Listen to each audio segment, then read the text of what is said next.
जी association academy में आपका स्वागत अभिनंदन है। आज हम कुछ महत्वपूर्ण प्रश्नों के साथ उपस्थित हुए हैं जो कि आगामी प्रतियोगी परीक्षाओं के लिए अत्यंत महत्वपूर्ण है। तो चलिए स्टार्ट करते हैं।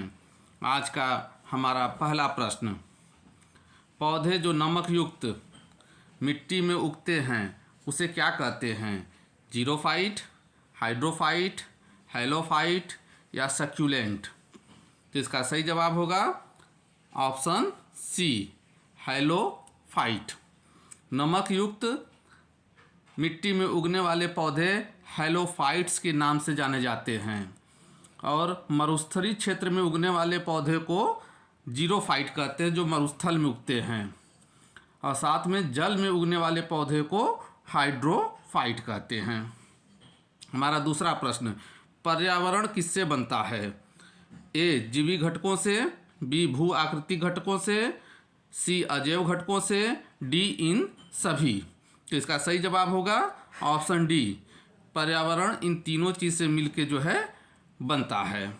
हमारा अगला प्रश्न देखिए, हमारा तीसरा महत्वपूर्ण प्रश्न, संवहनी यानी वैस्कुलर पौधों में पानी ऊपर किससे जाता है? फ्लोएम उत्तक से, पैरेन्काइमा उत्तक से, मेरिस्टेम से या जाइलम उत्तक से? तो इसका सही जवाब होगा ऑप्शन डी, जाइलम उत्तक से जो है पौधे में पानी ऊपर की ओर जाता है। ये जाइलम जो है एक जटिल उत्तक है जो जड़, तना और पत्ती में संवहन पुलों यानी वैस्कुलर बंडल्स के द्वारा जो है पौधों के मिनरल्स और जल को ऊपर की ओर ले जाता है। हमारा चौथा महत्वपूर्ण प्रश्न, गेहूं की खेती के लिए कौन से उर्वरक का उपयोग करेंगे? ए नाइट्रोजन, बी पोटेशियम, सी तांबा या डी लोहा? तो इसका सही जवाब होगा ऑप्शन ए, नाइट्रोजन का प्रयोग गेहूं की खेती के लिए अत्यंत आवश्यक है और सबसे ज़्यादा नाइट्रोजन की मात्रा जो है यूरिया में पाई जाती है, इसलिए यूरिया खेतों में डाला जाता है। वैसे कुल 16 प्रमुख तत्व ऐसे होते हैं जो पौधों के लिए आवश्यक होते हैं। हमारा अगला महत्वपूर्ण प्रश्न, पांचवा देखिए, निम्नलिखित में कौन सा हार्मोन है? आरएनए, इंटरवर्टेज, सी इंसुलिन, डी एस्कॉर्बिक एसिड? तो इसका सही जवाब होगा ऑप्शन सी, इंसुलिन जो है एक हार्मोन है जो अंतःस्रावी ग्रंथि अग्नाशय, क्या है अग्नाशय, अग्नाशय से स्रावित होता है और अग्नाशय में जो है आपके पाए जाते हैं बीटा सेल्स या लैंगरहैंस की दीपिकाएँ, उन्हीं से जो है इंसुलिन का स्रावण होता है और ये इंसुलिन जो है ग्लूकोज को ग्लूकागॉन में कन्वर्ट कर देता है, ग्लूकोज को ग्लूकागॉन में कन्वर्ट कर देता है। और इंसुलिन की कमी से एक रोग होता है जो परीक्षाओं में अधिकतर पूछा जाता है, उस रोग का नाम है डायबिटीज़ मेलिटस। याद रखे रहिएगा, डायबिटीज़ तो आपको मालूम होगा, साथ में मेलिटस भी याद रखे रहिएगा कि डायबिटीज़ मेलिटस इसका नाम है। क्या है? Diabetes mellitus. चलते हैं अगले प्रश्न की ओर। हमारा छठवां महत्वपूर्ण प्रश्न, क्लोरोफिल में कौन सा धातु आयन पाया जाता है? लोहा, मैग्नीशियम, जस्ता या कोबाल्ट? तो इसका सही जवाब होगा ऑप्शन बी, क्लोरोफिल में सबसे महत्वपूर्ण जो तत्व पाया जाता है वो है मैग्नीशियम। ठीक है, इसके बारे में थोड़ा सा जान जाते हैं। क्लोरोफिल एक जटिल कार्बन धात्विक यौगिक है। क्या है ये? धात्विक यौगिक है कार्बन का, जिसमें मैग्नीशियम कार्बन से जुड़कर एक अस्थायी संरचना का निर्माण करता है। चलते हैं अगले प्रश्न की ओर। हमारा सातवां महत्वपूर्ण प्रश्न, हमारा सातवां प्रश्न है, जार्विक 7 क्या है? ए इलेक्ट्रॉनिक्स पैर, बी पेसमेकर, सी कृत्रिम हृदय या डी कृत्रिम आँख? तो इसका सही जवाब होगा जार्विक जो है एक प्रकार का जो है कृत्रिम हृदय है, आर्टिफिशियल हार्ट, जिसका आविष्कार जो है रॉबर्ट जार्विक, उनका नाम था साइंटिस्ट का रॉबर्ट जार्विक, उन्होंने ही किया था। इसी के नाम पे इसका नाम जो है जार्विक 7 रखा गया है। ठीक है, आगे बढ़ते हैं अगले प्रश्न की ओर। हमारा 8वां प्रश्न है, आधुनिक कंप्यूटरों का लघु रूपकरण संभव हो सका है निम्न के प्रयोग से। ए ट्रांजिस्टर, बी समकलित परिपथ चिप्स, सी नैनो पदार्थ, या डी अति संचालक। तो इसका सही जवाब होगा ऑप्शन बी समाकलित परिपथ चिप्स।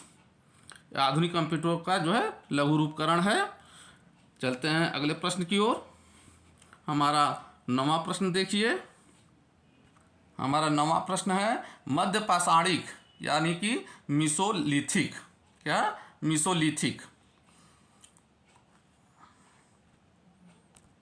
मीसोलिथिक, मध्य पाषाणिक या मीसोलिथिक प्रसंग में पशुपालन के प्रमाण जहाँ से मिले हैं उस स्थान का नाम बताना है आपको। लखनाज, बीरभानपुर, आदमगढ़ या चौपनी मांडो। तो इसका सही जवाब होगा ऑप्शन सी आदमगढ़। मध्य पाषाण काल में जो है पशुपालन का जो साक्ष्य मिला है वो आदमगढ़ से मिला है। साथ में एक चीज़ और याद रखे रहिएगा कि एक और स्थान है जहाँ से पशुपालन का साक्ष्य मिला है, वो स्थान है आपका बागोर। कहाँ पे है? राजस्थान में। और आदमगढ़ कहाँ पे है? एमपी में, मध्य प्रदेश में। चलिए ठीक है, अगले प्रश्न की ओर बढ़ते हैं। तो हमारा 10वां महत्वपूर्ण प्रश्न, वह स्थल जिसका संबंध भगवान बुद्ध के जीवन की किसी घटना से नहीं रहा है। सारनाथ, सांची, बोधगया या कुशीनारा। तो इसका सही जवाब होगा ऑप्शन बी सांची। एक ऐसा स्थल है इन चारों में जिसमें भगवान बुद्ध के जीवन से कोई भी संबंध इस स्थान का नहीं रहा है। सांची के स्तूप का संबंध भगवान बुद्ध के नहीं रहा है। मध्य प्रदेश के रायसेन जिले में, कहाँ पे है सांची? रायसेन जिले में, एमपी के स्थित है। और ये स्तूपों के लिए प्रसिद्ध है। किसके लिए? स्तूपों के लिए। ठीक है, चलते हैं अगली। और ये सांची का स्तूप बनवाया किसने था? अशोक ने बनवाया था। सम्राट अशोक ने सांची के स्तूप को बनवाया था। हमारा 11वां प्रश्न देखिए, निम्नलिखित चोल शासकों में से जिसने बंगाल की खाड़ी को चोल झील का स्वरूप प्रदान किया वह कौन था? Option A Raja Ram, option B Rajendra Pratham, option सी अधिराज या ऑप्शन डी कुलोतुंग। तो इसका सही जवाब बताइए। इसका सही जवाब होगा 11वें का, इसका सही जवाब होगा ऑप्शन बी राजेंद्र प्रथम। चोल शासक राजेंद्र प्रथम जो है बंगाल की खाड़ी को चोल झील का रूप दिया। कौन सा? बंगाल की खाड़ी को क्या कहा गया? चोल झील कहा गया। यह राजेंद्र प्रथम जो है राजा राम प्रथम का पुत्र था, या ये भी कह सकते हैं कि राजा राम का उत्तराधिकारी था। राजेंद्र प्रथम चोल सिंहासन पर बैठा। राजेंद्र अपने पिता के समान ही साम्राज्यवादी प्रवृत्ति का था और यह पूरे बंगाल की खाड़ी को जो है चोल झील के रूप में मान्यता प्रदान की। हमारा अगला प्रश्न 12वां प्रश्न देखिए, जिस ग्रंथ में पुरुष मेघ का उल्लेख हुआ है वह ग्रंथ कौन सा है? ए कृष्ण यजुर्वेद, बी शुक्ल यजुर्वेद, सी शतपथ ब्राह्मण या डी पंचविंश ब्राह्मण। तो इसका सही जवाब बताइए। इसका सही जवाब होगा ऑप्शन सी पुरुष मेघ यज्ञ का उल्लेख जो है शतपथ ब्राह्मण में हुआ है। प्राचीन इतिहास के साधन के रूप में वैदिक साहित्य में ऋग्वेद के बाद शतपथ ब्राह्मण का स्थान है। शतपथ ब्राह्मण में गांधार, किसका गांधार, साथ में शल्य, कैकेय आदि का भी उल्लेख हुआ है। हमारा अगला प्रश्न देखिए, 13वां प्रश्न देखिए, किस मध्यकालीन भारतीय शासक ने पट्टा एवं कबूलियत की व्यवस्था प्रारंभ की थी? Option A Alauddin Khilji, option B Mohammad bin Tughlaq, option C Sher Shah या ऑप्शन डी अकबर। तो इसका सही जवाब होगा ऑप्शन सी शेर शाह। क्या ऑप्शन इसका सही होगा? शेर शाह। मध्यकालीन भारतीय शासक शेर शाह ने अपने अधीनस्थ किसानों से संबंध स्थापित करने के लिए पट्टा और कबूलियत की व्यवस्था प्रारंभ की। ये किससे संबंधित है? शेर शाह से। हमारा 14वां प्रश्न देखिए, अमीर खुसरो ने किसके विकास में अग्रगामी की भूमिका निभाई? Option A Brajbhasha, option B Awadhi, option C Khadi Boli, option D Bhojpuri. तो इसका सही जवाब बताइए। इसका सही जवाब होगा ऑप्शन सी, खड़ी बोली। इसका सही ऑप्शन क्या होगा? ऑप्शन सी, खड़ी बोली अमीर खुसरो ने निभाई थी। अमीर खुसरो के बारे में थोड़ा सा जान लेते हैं। अमीर खुसरो जो है खड़ी बोली का प्रथम कवि माना जाता है। अमीर खुसरो को जो है खड़ी बोली का जो है प्रथम कवि माना जाता है। साथ ही सॉरी, अमीर खुसरो का मूल नाम मोहम्मद हसन था। क्या था? मोहम्मद हसन। अमीर खुसरो का मूल नाम था मोहम्मद हसन। जब मध्यकालीन भारत का महान कवि था। और एक चीज़ और जानते रहिएगा कि यह एक ऐसा कवि था जिसने 7 सुल्तानों के साम्राज्य को देखा था, जो कि गयासुद्दीन तुगलक से शुरू हुआ था। और इसकी प्रमुख कुछ रचनाएं भी हैं। उन रचनाओं के बारे में थोड़ा सा जान लेते हैं जो इम्पोर्टेंट है। नूह सीपीहर,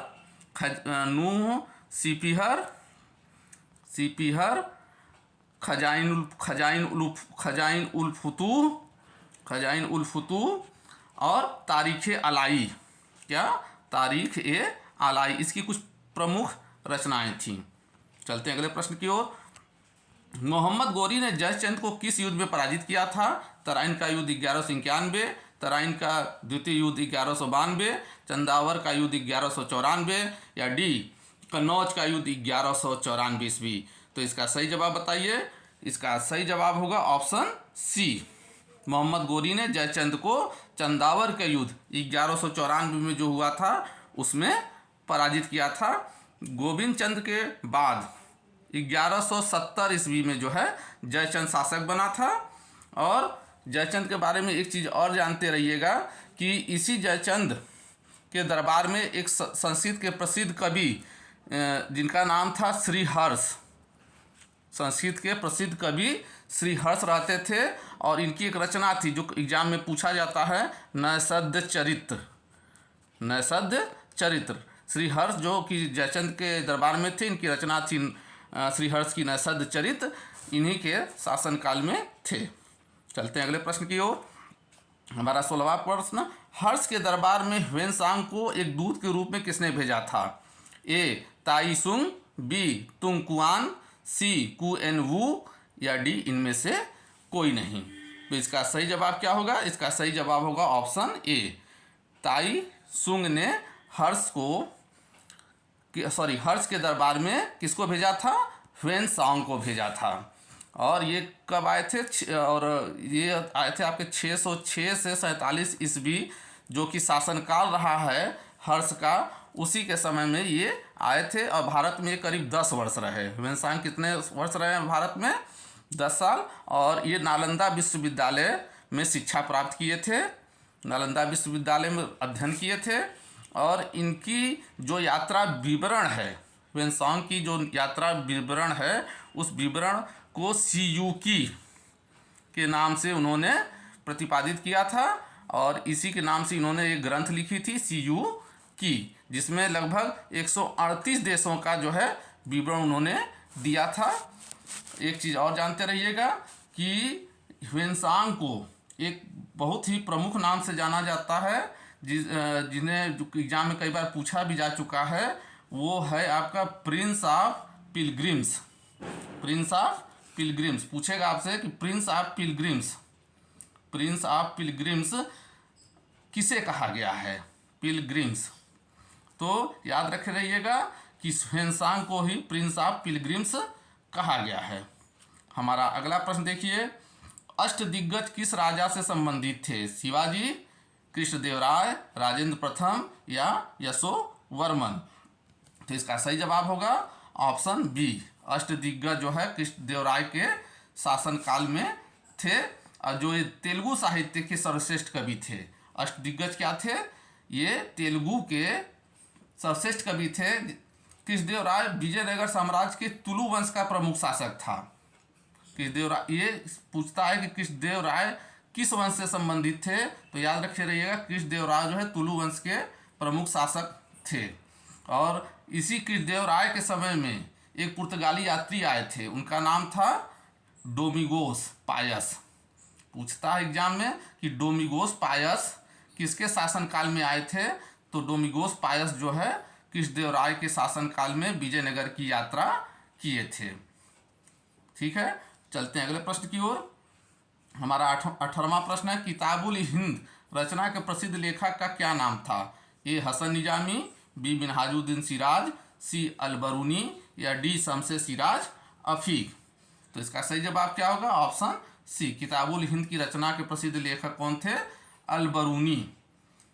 ठीक है, और ये जो है महमूद गजनवी के साथ, अलबरूनी जो है महमूद गजनवी के साथ जो है भारत आए थे और उन्होंने भारत की राजनीतिक, सामाजिक, सांस्कृतिक दशा का उल्लेख किया है। ठीक है, चलते हैं अगली प्रश्न की ओर। हमारा अगला प्रश्न है, यही हमारा अंतिम प्रश्न था। अगला टेस्ट के साथ और अगले अच्छे प्रश्नों के साथ फिर उपस्थित होते हैं। तब तक के लिए आपका धन्यवाद।